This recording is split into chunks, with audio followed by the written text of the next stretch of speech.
¿Qué tal, amigos de Archivo del Misterio? Os doy la bienvenida a vuestro canal y os animo a que si no estáis suscritos y os interesan estos temas, lo hagáis ahora mismo. Por favor, os suscribáis al canal y activéis la campanita para recibir todas las notificaciones cada vez que subo un vídeo. Y amigos, hoy toca hablar de Michael Jackson. Y os digo, es importante tener en cuenta que Anonymous ha desvelado hace bien poquito unos audios en los que escuchamos una llamada telefónica de un supuesto Michael Jackson hablando con una persona y confesándole su preocupación porque, según él, iban a asesinarle.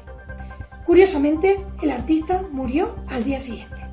Y por supuesto, amigos, este audio es muy interesante porque ya se sabía de su existencia. Han sido muchos investigadores los que pusieron en alerta y dijeron que circulaba y que era sabido que había un audio en el que se recogía a un Michael Jackson muy preocupado, hablando de que sospechaba que había una trama para acabar con su vida. Curiosamente, y ahora con todos los incidentes que han ocurrido, este audio ha salido a la luz y tenemos oportunidad de escucharlo íntegro y de analizarlo.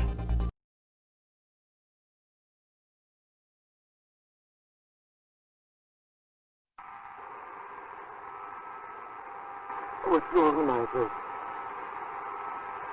I don't know if I should tell you this, but I don't know who may be listening. There may be a group of people that want to get rid of me. They don't want me here anymore. I don't understand. What do you mean? Talk to me. I can't talk about it over the phone. I don't know what's going to happen, but I just feel in my soul, only God knows, they could shoot me. They could stab me. They could frame me and say I overdosed you on drugs. They can do a lot of things. Who could do these things? It's not the government. It's more than the government. But I don't know how to do it. I don't care. They can take me. I don't even care my life anymore. I just want my children to be okay. My angels.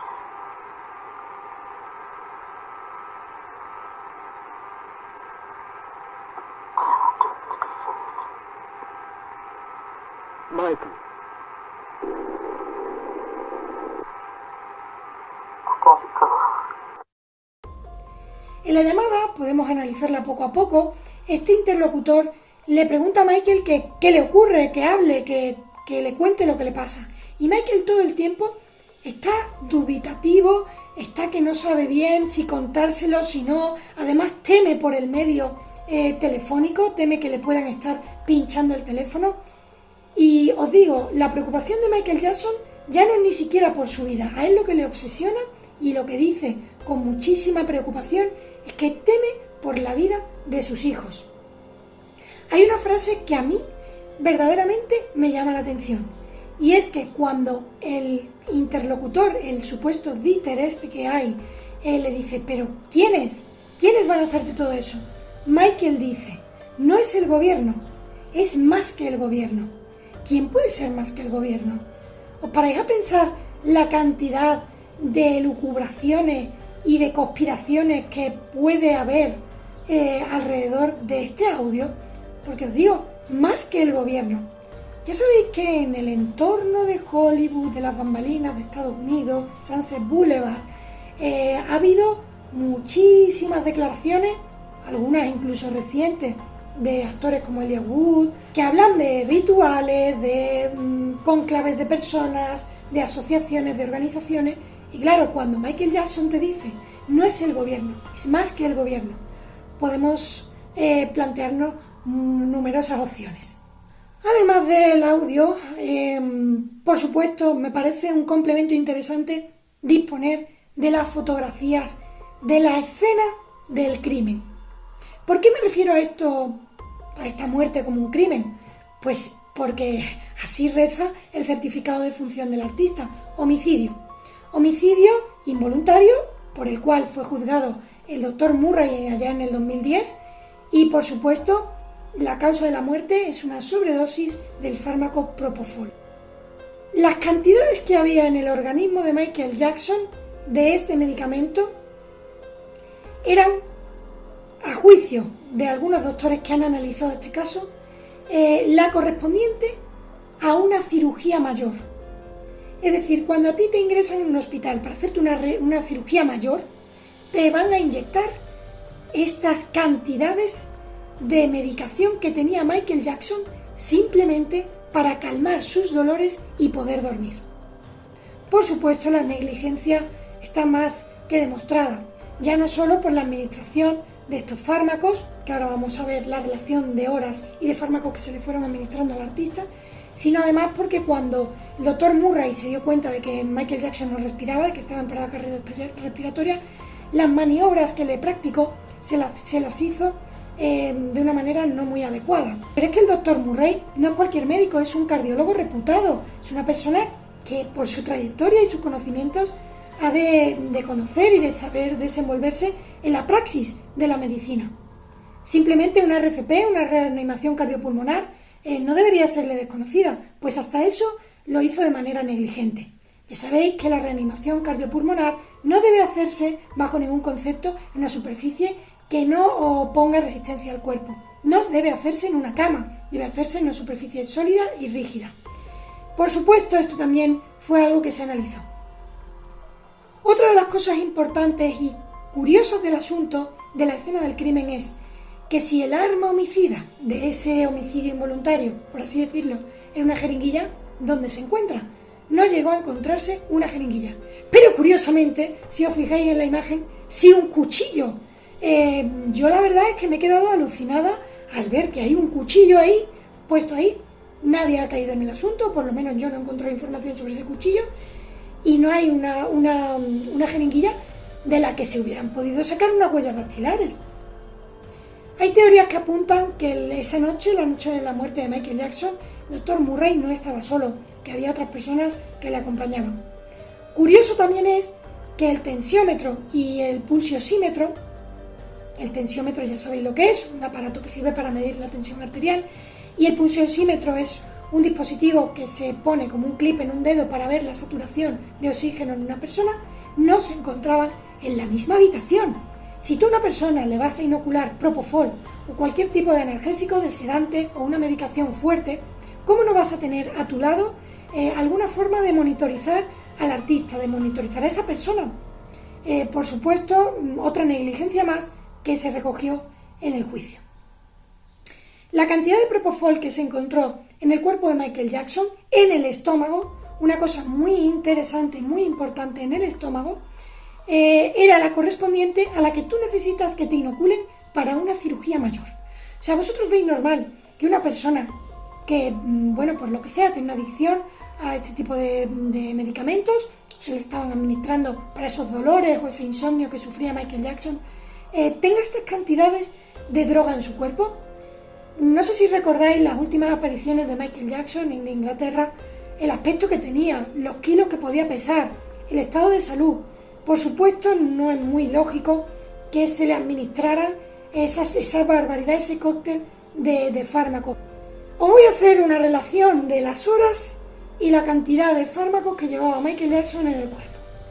A la 1:30 de la madrugada, el doctor Murray le suministró a Michael Jackson 10 miligramos de diazepam. A las 2 de la mañana, media hora después, le suministró 2 miligramos de lorazepam. Más tarde, una hora más tarde, a las 3 de la mañana, le suministró midazolam, 2 miligramos. Posteriormente, a las 5 de la mañana, le volvió a administrar lorazepam, 2 miligramos. Ya recordáis que a las 2 le había administrado otros 2. A las 7:30, midazolam, 2 miligramos.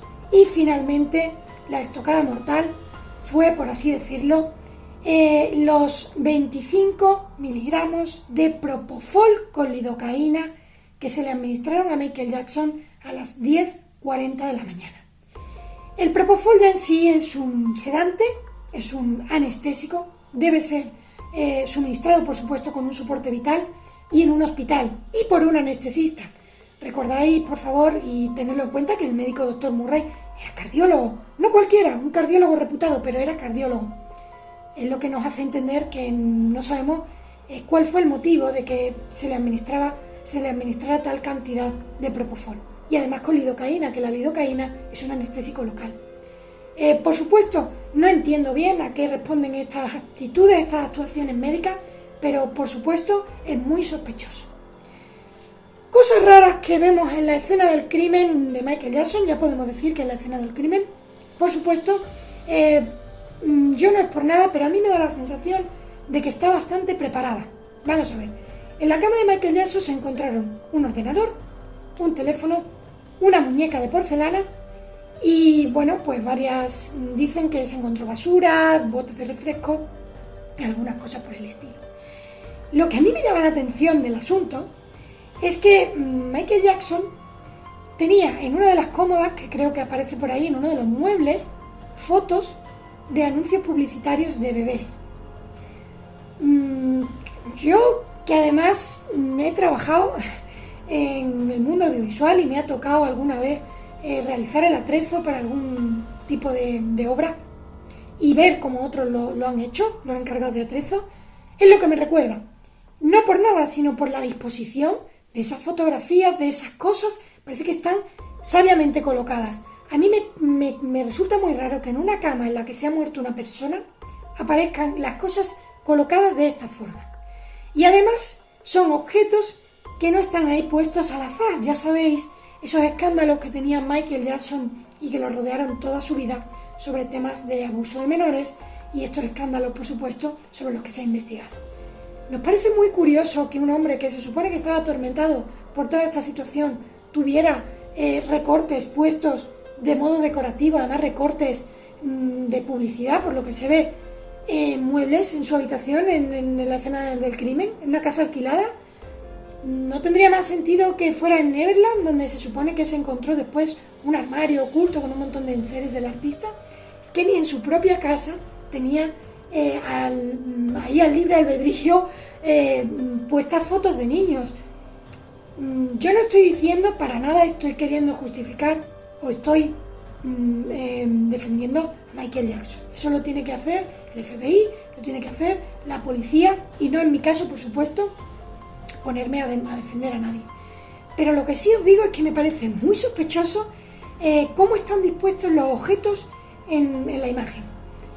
Podemos ver tarros de medicación, podemos ver incluso una botella de oxígeno, que además es curioso que el pobre Dr. Murray quisiera reanimar en un momento dado con la tremenda sobredosis de medicación, quisiera reanimar a Michael Jackson con una botella de oxígeno y un dispositivo de este tipo.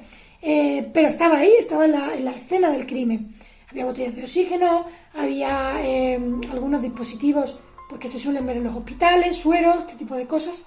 Pero es que además había una muñeca de porcelana encima de la cama, un ordenador, unas gafas. Pero os digo una cosa, el hallazgo más extraño se obtuvo en uno de los armarios.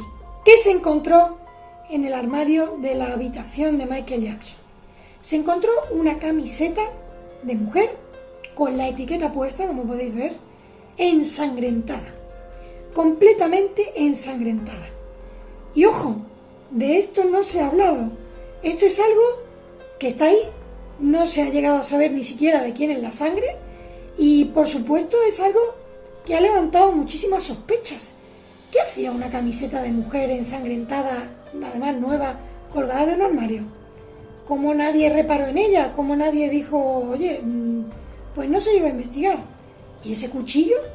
Son cosas muy extrañas. Aparte de la ausencia de esa jeringuilla de donde se podían haber sacado huellas, hay muchísimos elementos que son escabrosos, que son curiosos, que son inusuales y que os animo además a que vosotros mismos os preguntéis o me dejéis en comentarios si habéis sido capaces de encontrar una explicación a todos ellos, porque yo os digo que no he sido capaz.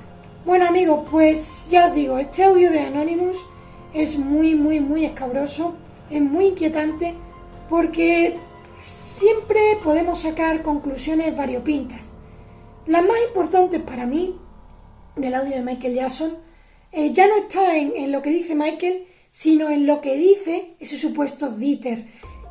Yo me encargaría, por supuesto, de intentar encontrar a este Dieter, si es que ya no está, si es que sigue entre nosotros, por así decirlo, e intentar investigar cuál fue el motivo de la llamada, quién llamó a quién, con qué objeto y, por supuesto, si hay algún tipo de conversación previa de la que se puedan sacar más datos. Bueno amigos, pues hasta aquí el vídeo de hoy, espero que os haya gustado de corazón y os sigo dando las gracias por dar apoyo a este canal, que es pequeñito pero poco a poco va creciendo, y por supuesto os animo a que sigáis apoyándolo y a que estéis viendo los vídeos y me comentéis también sobre sugerencias, sobre cosas que os gustaría de las que habláramos, y por supuesto, como no, que me dejéis comentarios y me saludéis.